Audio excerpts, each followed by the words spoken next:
In the heart of Oregon, surrounded by towering redwoods and fog-soaked silence, lies a forgotten town, Elmswood. Once a thriving logging community, now nothing but a memory whispered by the wind. But some roots never stop growing. A group of eco-volunteers arriving in Elmswood for Earth Day tree planting. Among them is protagonist Lisa Morgan, a 26-year-old environmental science graduate from California.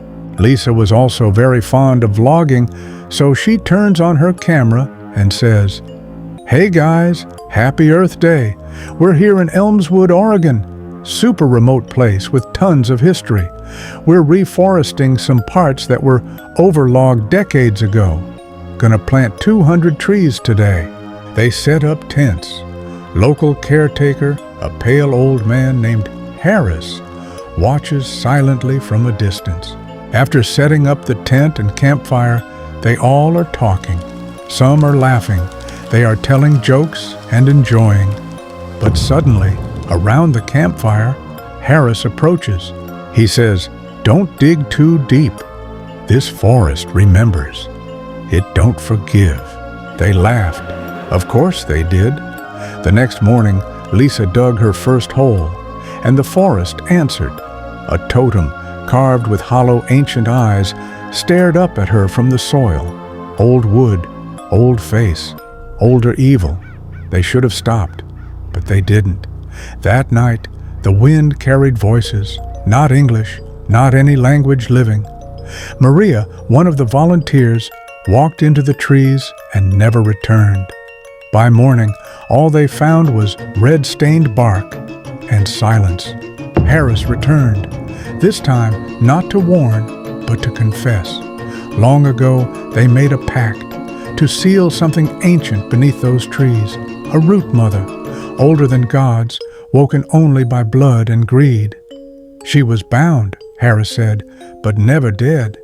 They tried to leave, but the roads, gone.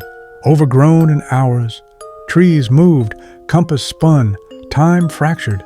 Jack was the next to go, dragged into the soil by something alive beneath. One by one, the forest reclaimed its debt. Lisa, shaking, broken, found an old journal, a native elder's warning from 1894. Never plant where the pact was made, for trees grow from water and from bones.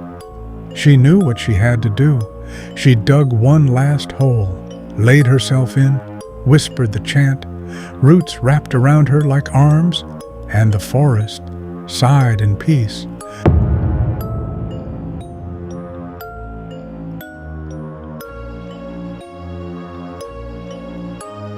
Another Earth Day, another group, new roads, new trees, new dreams.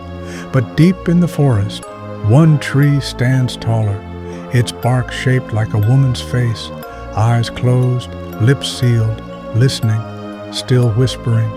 You see, not everything buried should grow again.